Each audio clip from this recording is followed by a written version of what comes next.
आता मुलांना आपल्या कॉलेजमध्ये जर प्रवेश घ्यायचा असेल तर काय काय क्रायटेरिया असतो त्याच्यामध्ये? ॲडमिशन झाल्यानंतर विद्यार्थ्याची प्रगती असेल किंवा त्याचं वर्तणुकीचं मॉनिटरिंग कसं केलं जातं आपल्याला? एखाद्या विद्यार्थ्याची जर शैक्षणिक प्रगती जर खालावली असेल तर त्यासाठी आपण काय करतो? सर या व्यतिरिक्त अजून कोणकोणत्या फॅसिलिटीज आपल्याकडे? आता सर जेव्हा आपण ॲडमिशन घेतो तेव्हा पालकांचे अनेक प्रश्न असतात, तर त्यांचं निरसन आपण कसं करतो?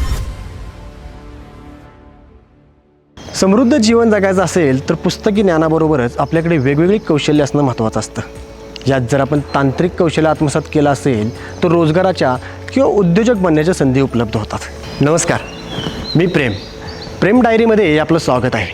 आज माझ्या डायरीतलं एक नवीन पान उलगडणार आहे आणि पण ज्या व्यक्तीचंही अशा व्यक्तीलाच आपण भेटणार आहे ते म्हणजे यशोदा पॉलिटेक्निकचे प्राचार्य डॉक्टर विक्रम पाटील सर यांना. चला तर मग आज आपण त्यांना भेटून त्यांच्याविषयी आणि पॉलिटेक्निकविषयी चर्चा करूया.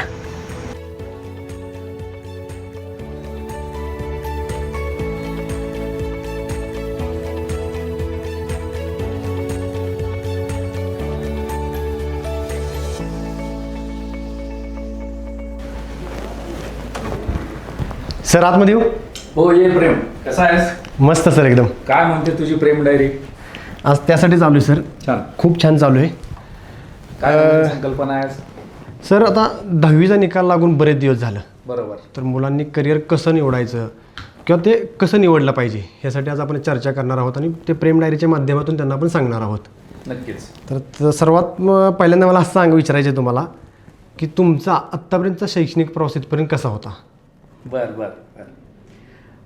माझं ग्रॅज्युएशन 1987 साली वारणानगरहून तात्यासाहेब कोरे अभियांत्रिकी महाविद्यालयामधून झाल्यानंतर मी तिथेच 5 वर्षे नोकरी केली आणि त्याचबरोबर मी माझं पोस्ट ग्रॅज्युएशन म्हणजे ME इलेक्ट्रॉनिक्स कॉम्प्युटर ॲप्लिकेशनमध्ये तिथूनच कंप्लीट केलं. बरं. त्याच्यानंतर मी कोपरगावच्या संजीवनी कॉलेजमध्ये पॉलिटेक्निकचा विभाग प्रमुख म्हणून रुजू झालो. तिथे 2 वर्ष काम केल्यानंतर मी भारतीय विद्यापीठ नवी मुंबईच्या अभियांत्रिकी महाविद्यालयामध्ये 5 वर्ष मी असिस्टंट प्रोफेसर म्हणून नोकरी केली आणि त्यावेळेला मी तिथे कॉम्प्युटर विभागाचा प्रमुख होतो. त्याच्यानंतर मी SNDT युनिव्हर्सिटीचं जे इन्स्टिट्यूट ऑफ टेक्नॉलॉजी अशा नावाचं कॉलेज होतं तिथे मी रुजू झालो आणि तिथे मी इन्फॉर्मेशन टेक्नॉलॉजीचा विभाग प्रमुख म्हणून काम केलं. ओके. नंतर त्या कॉलेजचं नाव Usha Mittal institute of technology असं झालं. दरम्यानच्या काळात मी माझी PhD कंप्लीट केली मोबाईल कॉम्प्युटिंग मोबाईल कम्युनिकेशनमध्ये आणि मग त्याच्यानंतर मी 2011 साली संजीवन पन्हाळाला प्राचार्य म्हणून रुजू झालो. तिथे 3.5 वर्ष काम केल्यानंतर मी Karmaveer Bhaurao Patil college of engineering सातारामध्ये प्राचार्य म्हणून काम केलं. त्याच्यानंतर मी मुंबईमध्ये साऊथ इंडियन एज्युकेशन सोसायटीचं ग्रॅज्युएट स्कूल ऑफ टेक्नॉलॉजी इथे प्राचार्य म्हणून काम केलं.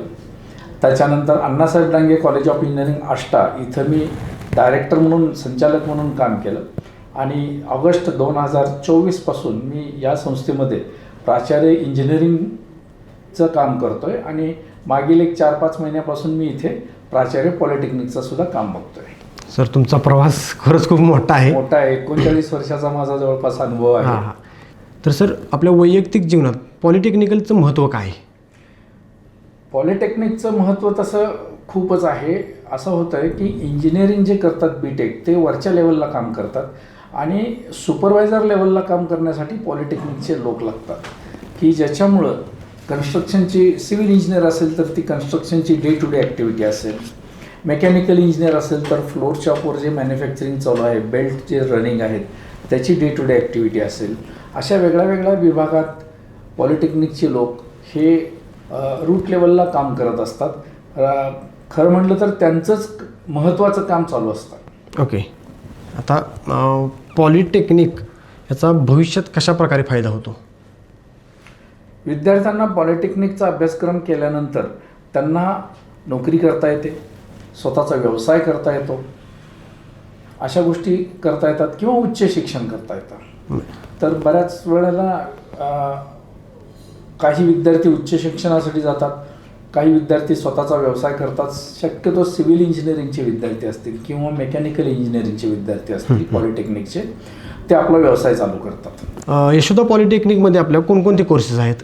यशोदा पॉलिटेक्निकमध्ये civil engineering, mechanical engineering, electrical engineering हे बेसिक 3 कोर्स तर आहेतच, पण त्याचबरोबर computer engineering, artificial intelligence, machine learning, electronics and telecommunication engineering, robotics and automation, instrumentation and control असे कोर्सेस सुरू आहेत. ओके.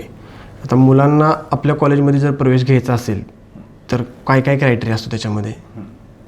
ह्या कोर्सेससाठी जर मुलांना अभ्यासक्रमासाठी प्रवेश घ्यायचा असेल तर 10वी पास झाल्यानंतर या अभ्यासक्रमाच्या प्रथम वर्षाला प्रवेश मिळतो आणि जर तो विद्यार्थी 12वी सायन्स पास झालेला असेल तर त्याला या अभ्यासक्रमाच्या द्वितीय वर्षाला प्रवेश मिळतो. ओके. आता sir for example me admission घेतले तर त्याची स्ट्रक्चर कसं असतं? फी स्ट्रक्चर असेल, बाकीच्या गोष्टी कशा असतात? फी स्ट्रक्चर तर सरकारची एक फी रेग्युलेशन ऑथॉरिटी म्हणून एक ऑथॉरिटी आहे, त्याच्याप्रमाणे प्रत्येक कॉलेजची फी ठरवली जाते. तर सरकार जे फी ठरवतं त्याच्यामध्ये ट्युशन फीचा एक कॉम्पोनंट असतो, डेव्हलपमेंट फीचा कॉम्पोनंट असतो आणि कॉलेज त्याच्यामध्ये इतर फी ही ॲड करते. इतर फी म्हणजे त्याच्यामध्ये परीक्षा फी असेल, त्याच्यामध्ये युनिफॉर्मची फी असेल किंवा किट जे आपण म्हणतो त्याला बॅग, युनिफॉर्म आणि इतर लागणाऱ्या वस्तू ह्या दिल्या जातात. ह्या प्रथम वर्षासाठीचाच तो खर्च असतो. याच्यामध्ये सरकारतर्फे बऱ्याच वेळेला बऱ्याच स्कॉलरशिप्सही मिळतात. त्या शक्यतो जी ट्युशन फीचा कॉम्पोनंट आहे त्याच्यासाठीच्या स्कॉलरशिप असतात. डेव्हलपमेंट फी आणि इतर फी मात्र विद्यार्थ्यांना भरायला लागते. पण SC ST विद्यार्थी जर असतील त्या कॅटेगरीमधले तर त्यांना अजून इतरही सवलती सरकारतर्फे दिल्या जातात. सरकारतर्फे दिल्या जाणाऱ्या सर्वच सवलती इथे आम्ही विद्यार्थ्यांना उपलब्ध करून देतो. त्याशिवाय काही कंपन्यांच्या तर्फे, इंडस्ट्रीतर्फे CSR फंडिंगमधून काही स्कॉलरशिप उपलब्ध होतात, त्याही आम्ही विद्यार्थ्यांना उपलब्ध करून देतो. ओके. आता सर जेव्हा आपण ॲडमिशन घेतो तेव्हा पालकांचे अनेक प्रश्न असतात, तर त्यांचं निरसन आपण कसं करतो? पालकांचे बरेच प्रश्न असतात. त्यांना एकतर कुठली अभियांत्रिकीची शाखा निवडावी हा प्रश्न असतो. त्याच्यानंतर त्यांना ह्या शाखेतून डिप्लोमा झाल्यानंतर पुढे विद्यार्थ्याला काय करता येईल हा एक प्रश्न असतो. आता याच्यामध्ये बऱ्याच गोष्टी अशा असतात की काही पालकांना डिप्लोमा झाल्यानंतर आपल्या पाल्यानं नोकरी करावी अशी अपेक्षा असते. काही पालकांना असं वाटतं की डिप्लोमा झाल्यानंतर त्यानं उच्च शिक्षण घ्यावं अशी अपेक्षा असते. तर अशा पालकांच्या वेगळ्या शंका असतात, वेगळ्या अपेक्षा असतात. त्या परिस्थितीनुसार त्या विद्यार्थ्याशी बोलून त्याचा कल समजून घेऊन आम्ही त्यांना मार्गदर्शन करतो की त्याला कुठली ब्रँच ही चांगली जाईल. सर या वर्षीची प्रवेश प्रक्रिया नेमकी कशी असणार आहे? दरवर्षीच प्रवेश प्रक्रिया ही नेहमी सेंट्रलाइज ॲडमिशन म्हणून राज्य सरकारतर्फेच राबवली जाते. या सिस्टीममध्ये पहिल्यांदा विद्यार्थ्यांना त्यांचं एनरोलमेंट करायचं असतं ऑनलाईन. तर यावर्षीची ही प्रवेश प्रक्रिया 20 मेपासून सुरू झालेली आहे. आता याच्यामध्ये विद्यार्थ्यांना एनरोलमेंट करायचं आहे म्हणजे त्याची नोंदणी करायची आहे. ती नोंदणी करताना विद्यार्थ्याला त्याचा शाळा सोडल्याचा दाखला आणि त्याचं 10वीचं मार्कशीट हे गरजेचं असतं. याच्यावरून विद्यार्थ्याची नोंदणी चालू होते. तसेच जे विद्यार्थी वेगळ्या कॅटेगरीमध्ये आहेत त्यांना त्या कॅटेगरीचे जर सुविधा उपलब्ध करून घ्यायच्या असतील तर त्याप्रमाणे काही इतर कागदपत्रे लागतात, जसं की caste certificate, caste validity certificate, त्याच्यानंतर उत्पन्नाचा दाखला, अशा गोष्टी लागतात. आता ही प्रवेश प्रक्रिया नोंदणीची क्रिया कालपासून सुरू झालेली आहे. ती पुढे जवळपास 1 महिना चालेल. सर्वच इच्छुक विद्यार्थ्यांची नोंदणी झाल्यानंतर पुढे मग विद्यार्थ्यांची मेरिट लिस्ट तयार होईल. ती मेरिट लिस्ट तयार झाल्यानंतर मग विद्यार्थ्यांनी पुढची प्रक्रिया चालू होईल. ती म्हणजे त्यांनी कॉलेजसाठीचे आपले ऑप्शन्स देणं, म्हणजे त्यांना कुठल्या कॉलेजमध्ये कुठल्या कोर्ससाठी अभ्यासक्रमामध्ये प्रवेश हवा आहे याची नोंदणी चालू होईल. त्याला आपण cap round 1, cap round 2, cap round 3 असं म्हणतो. ओके. आता प्रवेश घेतल्यानंतर फॅसिलिटी कोणकोणत्या असतात? विद्यार्थ्यांनी आमच्या या पॉलिटेक्निकमध्ये प्रवेश घेतल्यानंतर आम्ही त्यांना अकॅडमिकच्या शैक्षणिक सुविधाबद्दल तर सर्वच सुविधा पुरवतो, पण त्याचबरोबर त्या विद्यार्थ्यांचा सर्वांगीण विकास व्हावा म्हणून त्यांना स्पोर्ट्सच्या फॅसिलिटी उपलब्ध आहेत. त्याच्यामध्ये आउटडोअर गेम्स असतील, इनडोअर गेम्स असतील. त्याचबरोबर त्यांना त्यांच्याच विषयामध्ये जर अजून जास्त अभ्यास करायचा असतील तर त्याच्याप्रमाणे त्यांच्यासाठी वेगळे ट्रेनिंग प्रोग्राम त्या अभ्यासक्रमाचे राबवले जातात की जेणेकरून त्यांच्या स्किल्समध्ये वाढ होईल. त्याचबरोबर विद्यार्थ्यांना इंडस्ट्रीशी संपर्कात आणण्यासाठी प्रत्येक विद्यार्थ्याला त्यांच्या क्लासप्रमाणे आपण वेगळ्या शैक्षणिक सहली ह्या इंडस्ट्रीमध्ये नेतो आणि त्यांना इंडस्ट्रीच्या लोकांच्या बरोबरचा त्यांचा संपर्क वाढवतो, त्यांचं इंटरॅक्शन वाढतं, त्यांना इंडस्ट्रीमध्ये काय चाललेलं आहे याची कल्पना येते. हा पण त्याचबरोबर आपल्याकडे असं होतं आहे की जे विद्यार्थी स्पोर्ट्समध्ये इंटरेस्टेड आहेत त्यांच्यासाठी आउटडोर स्पोर्ट्स, इंडोर स्पोर्ट्सच्या फॅसिलिटी आपल्याकडे आहेत. आपल्याकडे प्रशिक्षित स्पोर्ट्स टीचर आहेत की जे विद्यार्थ्यांची तयारी करून घेतात आणि डिप्लोमाच्या अंतर्गत ज्या काही स्पर्धा होतात त्या स्पर्धांसाठी या विद्यार्थ्यांच्याकडून तयारी करून घेतात. आपले बरेच विद्यार्थी या स्पर्धेमध्ये नॅशनल लेवलपर्यंत खेळलेले आहेत. आता हे झालं स्पोर्ट्सचं. याचबरोबर सगळ्याच विद्यार्थ्यांना स्पोर्ट्सची आवड असेलच असं नाही. काही विद्यार्थ्यांना कल्चरलमध्ये पण आवड असते. तर ज्या विद्यार्थ्यांना कल्चरलमध्ये आवड असेल त्यांच्यासाठी कल्चरलचे सुद्धा आपण ट्रेनिंग प्रोग्राम घेतो. त्यांना त्याप्रमाणे प्रशिक्षण देऊन वेगळ्या वेगळ्या स्पर्धेत त्यांना सहभागी होण्यासाठी सांगतो. स्पोर्ट्स कल्चरल झाल्यानंतर विद्यार्थ्यांना आपण अजून एक खास मोहीम राबवतो, ती म्हणजे त्यांचं इंडस्ट्रीबरोबरचं इंटरॅक्शन. वेगळ्या वेगळ्या वर्षाच्या वेगळ्या वेगळ्या विभागाच्या विद्यार्थ्यांना आपण त्यांच्या अनुरूप असलेल्या उद्योग क्षेत्रामध्ये घेऊन त्या उद्योजकांच्या बरोबर पण भेटी होतात.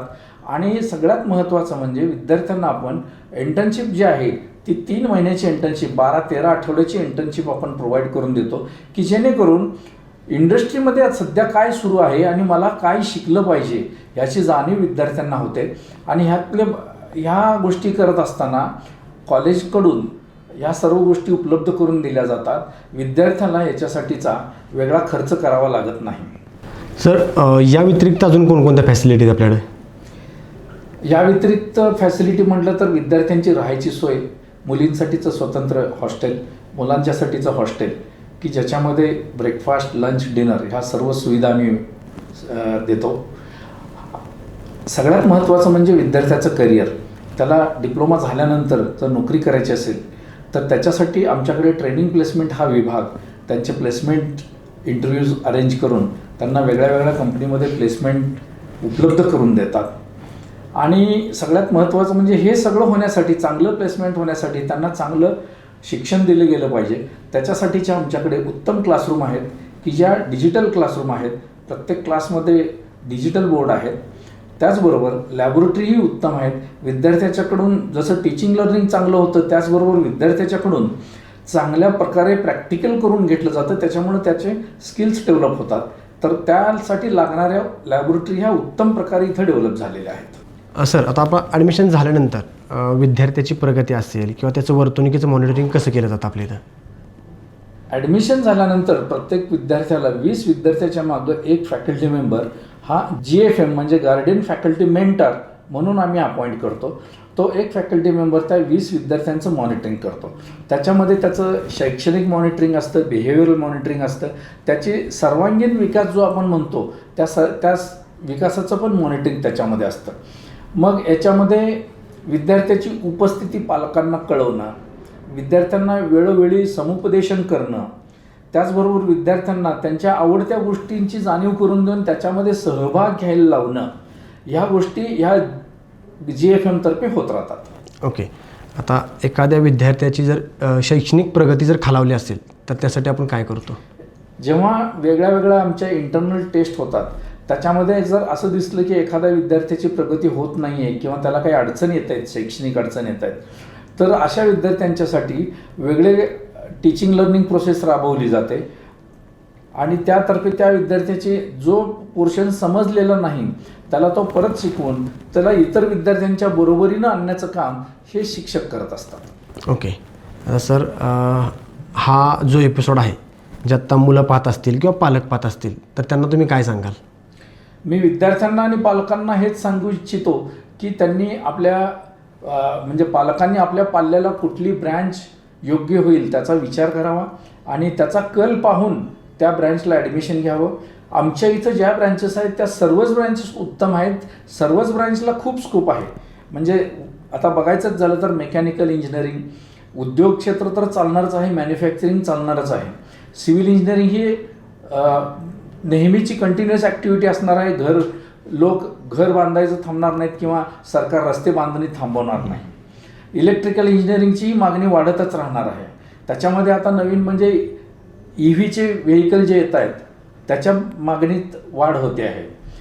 कॉम्प्युटरची मागणी वाढते आहे, आर्टिफिशियल इंटेलिजन्सचं चांगलं होतं आहे आणि मेकॅनिकल इंजिनिअरिंग जसं मी आत्ता म्हटलं मॅन्युफॅक्चरिंगची वाढ होते आहे, मॅन्युफॅक्चरिंग चालूच आहे, त्याच्यामध्ये रोबोटिक आणि ॲटोमेशनची पण वाढ होणार आहे. आणि रोबोटिक्स, ॲटोमेशन आणि मेकॅनिकल इंजिनिअरिंग असे मिळून इंडस्ट्रीची वाढ होते आहे. त्याचबरोबर इन्स्ट्रुमेंटेशन अँड कंट्रोल अशी एक ब्रँच आहे. या सर्वच ब्रँचेस ज्या आमच्याकडे चालू आहेत, इलेक्ट्रॉनिक्स इंजिनिअरिंग असेल, त्या सर्वच ब्रँचेसला मागणी आहे. अमुकच ब्रँच पाहिजे असा विचार न करता पालकांनी आपल्या पाल्याला काय हवं आहे, आपल्या पाल्याचा कल कशात आहे याचा विचार करून त्या पद्धतीनं इथं प्रवेश घ्यावा. जर त्यांना ह्या प्रवेश घेण्यासाठी काही अडचणी असतील, काही या व्यतिरिक्त अजून मार्गदर्शन हवं असेल, तर ते प्रवेश मार्गदर्शनाचा कक्ष आमच्याकडे सुरू आहे. त्या कक्षाला त्यांनी भेट द्यावी. तिथे आमचे टीचिंग फॅकल्टी मेंबर आहेत, ते त्यांना व्यवस्थित सर्वच प्रकारचं मार्गदर्शन करतील. तर सर, आज आपण यशोदा पॉलिटेक्निकविषयी चर्चा केली, त्याच्या प्रक्रियेविषयी पण चर्चा केली. तर खरंच ही उत्तम माहिती मला मिळाली, त्याबद्दल धन्यवाद. थँक्यू. आणि माझ्यातर्फे तुझ्या प्रेम डायरीला खूप खूप शुभेच्छा. Thank you sir. तर मित्रांनो, आजच्या चर्चेतून मुलांना आणि पालकांना निश्चितच फायदेशीर माहिती मिळाली असेल. तर आपण पुन्हा भेटूया प्रेम डायरीतील नवीन पानावरती. तोपर्यंत हसत राहा आणि आनंदी जागा.